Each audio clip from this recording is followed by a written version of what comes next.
Seres humanos que acompanham o Planeta Podcast, temos um recado para vocês. Show do Planeta Stand-Up, link na descrição. Sabe uma coisa que você deve ouvir direto, mas assim, eu vou fazer essa pergunta, que é o seguinte. Você começou muito cedo, né? Você começou, 3 anos de idade é realmente um negócio meio prodigioso até. E não só... Porque eu imagino que deva ter muito ator ou garoto mirim que é modelo, sei lá, de propaganda e tal, que tem aquele período ali dos 3 aos 6 anos e depois meio que vida normal. Mas meio que você deu sequência, assim, até hoje e tal. Isso é primeiro que é uma raridade. E segundo, que eu fico pensando o quanto impactou na sua cabeça, ou o quanto você viu impactar outros colegas que começaram tão cedo quanto você, trabalhar com coisas tipo, primeiro, trabalhar, segundo, a fama, ou ser reconhecido, ou até ter uma certa bajulação muito cedo. E eu imagino que aquilo vira o normal na cabeça, porque quando você é criança, meio que o que você vive é o normal, independente do que você esteja vivendo. Se teve esse impacto, se não teve, se você viu diferença em outros colegas que você fala, puta, ele impactou mesmo, ou não, como que foi essa experiência pra você? É, bem interessante essa pergunta, porque é inevitável, né? Mexe com a cabeça de qualquer criança saber que você tá fazendo algo que vai aparecer na TV e que depois daquilo vai haver um certo reconhecimento nas ruas. E isso já acontecia comigo desde a época dos comerciais, que foi a minha via de entrada, né? Eu comecei na publicidade com 3 anos, com 6 eu estava fazendo o primeiro longa e não pude estrear no teatro nessa época porque eu estava fazendo cinema. E aí eu fui estrear no teatro só aos 9, graças a Deus, com Paulo Altran, fazendo O Céu Tem Que Esperar. Com 10 eu estava fazendo o segundo longa e com 12 eu estava entrando em Chiquititas. E isso sempre com publicidades intercaladas nesse meio. Quando veio Chiquititas, eu já estava com uma experiência que, tipo, mano, tá tudo certo, o pessoal já me reconhece na rua, eu já sei. Ah, o garotinho do comercial, o garotinho do chocolate, o garotinho da loja de magazine. Acho que agora pode falar mapping, né? Tipo, Pode, né? pode falar Porque já tudo. acabou, né? Não existe mais. Então, assim, fazia muito comercial, então, assim, e passava o tempo todo, e geralmente em horário nobre e tal. E a única via de acesso que se tinha era a TV, né? Não tinha YouTube, não tinha internet, não tinha... Né? Então, isso estamos falando de 88, 5, 6, 7, 8. É isso aí, 88, 89, né? Então, assim, eu já tinha uma certa experiência e já sabia que as pessoas me reconheciam porque eu aparecia na TV. Como mexia?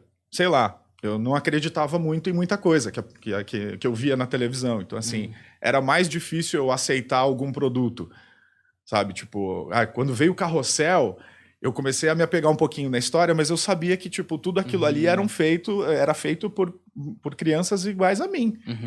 Então, tipo, isso aí a gente também sabe fazer. Então, eu sei que é uma novela. Então, talvez isso tenha impactado um pouco nessa questão de, tipo, de não acreditar muito em muita coisa. Então, tipo, nunca gostei de Cavaleiro do Zodíaco, por exemplo, porque, tipo, sabia que era uma grande mentira, tipo. Mas Doug Funny, por exemplo, já era uma coisa que, na minha cabeça poderia acontecer, poderia existir aquele mundo, poderia existir. Então, assim... Então eu tinha muito essa coisa da ficção e da realidade, saca? E de entender como aquilo era feito. Fora isso, mexia muito numa questão que é muito importante, que é a maturidade. Eu, quando eu era muito pequeno, eu estava sempre envolvido em set de filmagem, em elencos e grupos com adultos. Então, quando veio Chiquititas com 12 anos... Velho, eu já era velho. Eu já estava praticamente fazendo a faculdade ali. E isso meio que... Não vou dizer que eu entrava em conflito com crianças do elenco, mas tinha esse diferencial. E talvez por isso eu tenha sido escolhido para fazer o Mosca. Porque o Mosca era um personagem que levava um peso forte, né? Era uma carga que ia ter que ter em cima do personagem, de muita carga horária de trabalho, muitas cenas, e o cara tinha que segurar bem a onda. Fora isso, ele deveria ser um líder dentro do lado masculino, né? Então, assim, essa experiência toda de lá de trás, de viver em set de filmagem, sempre com adulto e sempre com uma disciplina muito firmeza, que, tipo, sempre... minha mãe, né, que sempre me acompanhou, sempre pegou bem firme ali comigo, tipo, nunca precisei apanhar, ela nunca me bateu pra nada, assim, graças a Deus, te agradeço tanto por isso, viu, mãe, porque a gente ouve histórias, né, de criança que, tipo, tem que puxar a orelha para decorar um texto, ou que, tipo, a mãe quer que ela vá e faça, né, e eu não, eu fazia porque eu gostava mesmo, porque eu sabia que eu me dava bem naquilo e eu sabia que eu ia ter minha recompensa. Então, mexeu um pouco nisso, assim, tipo, de amadurecer um pouco antes do tempo. Então, quando eu cheguei lá, com 12 anos, quando eu fui fazer Chiquititas, tipo, tinha uma molecada que talvez não estivesse levando tão a sério. E a gente precisava que aquilo fosse levado muito a sério, porque nada, tipo, você faz, né, na época a gente fazia, na média, aí de 30 a 40 cenas por dia. Nossa. Né, a gente tinha que entregar todas essas cenas, não pode atrasar, então, assim, a gente precisa de um ritmo, né, você não pode ficar errando, você não pode ter manha, não pode...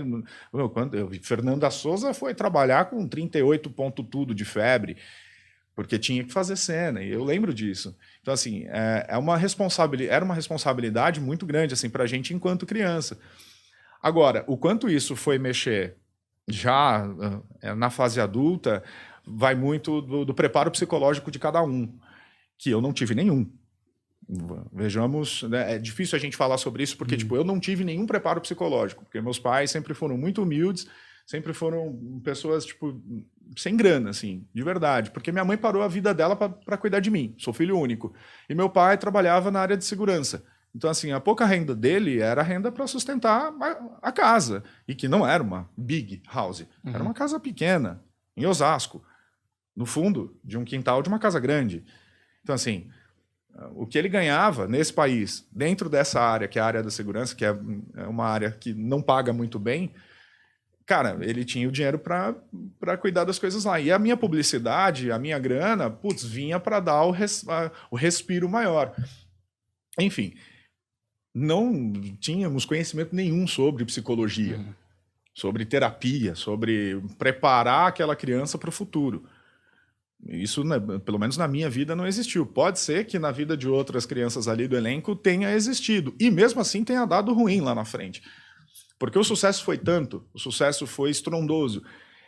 E isso, na vida de uma criança que, de repente, não sabia o que era ser reconhecido na rua por tal personagem, ou por um comercial, ou por algum trabalho que tenha feito, isso sim pode ter gerado lá na frente uma certa frustração quando ela não consegue dar sequência naquele sucesso, naquele boom estrondoso que foi dos 12 aos 16, ali no meu caso, que fiquei os 4 anos. Né? Mas teve criança que ficou só 1 ano, teve criança que ficou só 2 anos, mas mesmo assim fez um grande sucesso, porque a gente estava falando do produto mais consumido na história do SBT ali, até aquele momento era o top do que tinha. Eu acho que eu não vi nada parecido depois daquilo. Fala da Malhação, que ficou não sei quantos anos. Não, mas espera aí, outro público, é outra ideia, a gente está falando de outra vertente. Estamos falando de produto infanto-juvenil e que tenha ficado tanto tempo no ar, enfim. Então isso sim, realmente pode ter mexido, como mexe até hoje. É tanto que a gente sabe aí que tem pessoas do elenco que não querem mais falar sobre Chiquititas. A gente está fazendo documentário sobre a novela e tal, e tem criança. e tem uma galera do elenco que não quer falar. Por que não quer falar? N motivos, cada um tem o seu, entende? Mas eu sempre fui muito bem preparado psicologicamente pela minha mãe.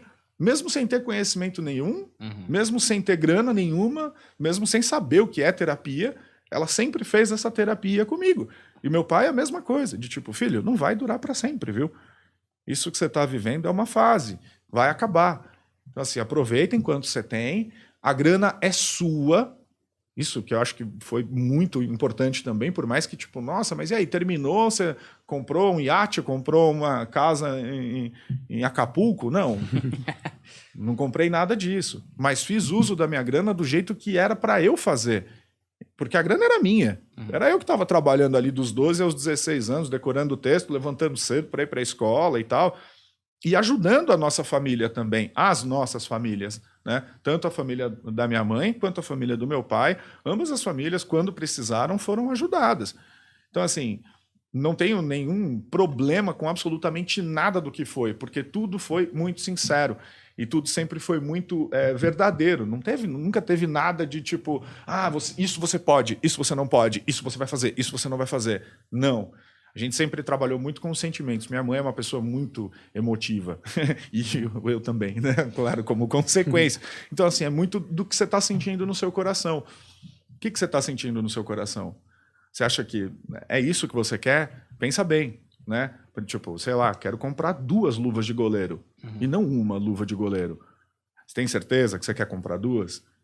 Porque essa amarela é legal, mas tipo, ela vai gastar rápido. E aí depois eu vou querer outra. Então eu já vou comprar 2, mas tipo, cada luva custava uma bala, né?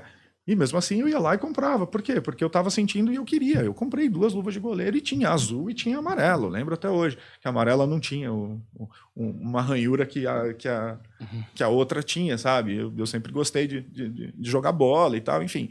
Então, assim, a gente fazia escolhas de acordo com aquilo que a gente estava sentindo, né? Então, por isso que nunca mexeu comigo, assim, tipo, eu sempre fui muito pé no chão e sempre soube aceitar a minha realidade. É tanto que quando acabou, mano, acabou. Vamos voltar? Vamos. E aí? O que você pretende agora? Vai voltar? Vamos voltar. Você pretende o quê?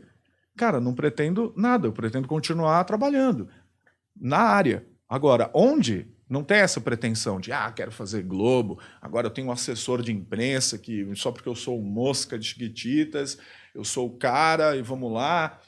Na época até peguei uma permuta numa academia famosa e tal, para tipo... Mas, tipo, mano, nunca gostei de malhar. Então, assim, fui 3 vezes, olhei, tipo, falei, não é meu ambiente isso aqui, não curto, né? Essa ostentação muscular, assim, sabe, uma coisa... Tudo bem que é saúde, a gente sabe que precisa, tanto que hoje eu preciso da academia, né, para cuidar da saúde e tal, mas naquela época não era meu forte. Então, assim, não tive nenhuma pretensão e não fui para nenhum lugar. Porque quando eu fui fazer um teste para uma dessas emissoras grandes... eu senti que, tipo, putz, talvez não fosse muito a minha cara fazer aquilo, porque pediram para eu tirar a camisa.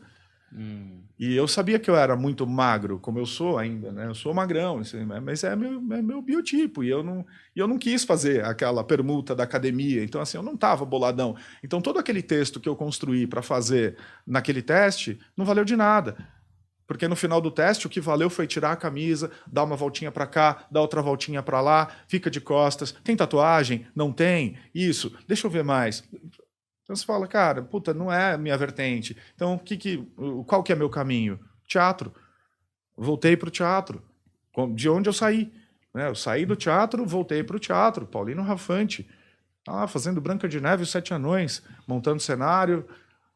subindo telão, descendo telão, fazendo manipulação de boneco, fazendo príncipe, fazendo espelho, fazendo o cavalo do príncipe, isso na Branca de Neve, fora os outros espetáculos, como Saltimbancos, fazendo cachorro, e numa rotatividade, porque ele tem vários, vários espetáculos infantis, então a gente ia se cobrindo, né, e tal, e passei, sei lá, 10 anos trabalhando lá no Ruth Escobar, fazendo os infantis com ele, e todos os outros espetáculos que vinham, como Detenção, por exemplo, que foi totalmente gratuito, no Tendal da Lapa, que era do Maurício Lancastre, na direção do Maurício Lancastre, que era um espetáculo que tratava sobre o massacre do Carandiru, não tinha palco, a gente fazia no chão, numa arquibancada, assim, tipo uma arquibancada pequena para, sei lá, 20 pessoas, que no final acabou virando 90, porque o sucesso foi tanto e tal, e a gente passou 2 anos ali no Tendal da Lapa trabalhando de graça, construindo com o nosso dinheiro, botando nossa grana, ou com o que a gente tinha de arte, tipo, o pai do Gerardo era artista plástico, aí foi lá fazer uma sujeira na parede para ambientar como cela e tal. Pô, então assim, nunca tive ambição mesmo, assim, como artista, eu nunca tive essa ambição. E acho que talvez por isso que eu me mantenha e trabalhe até hoje. Justamente porque eu não quero entrar na frente de ninguém e eu tô aqui, vamos lá que eu quero ganhar tudo porque eu sou foda. Não, mano. E é uma coisa que, tipo, vai acontecer naturalmente conforme você vai trabalhando e conforme o universo vai te dando isso. Então, assim, hoje, né, que eu fui entender um pouco mais sobre essas questões do que é o universo, o que é energia e tal. Então, assim, agora eu consigo entender que, tipo, nossa, eu sempre tive num caminho muito correto. né? Que é um caminho de esperar as coisas acontecerem, né, naturalmente, sem você precisar forçar uma barra ou sem querer ter ambição demais naquilo ali, porque pode ser que você não consiga e você acabe se frustrando. Então, deixa rolar, que se tiver de ser, vai ser. E se não tiver de ser, tudo bem também.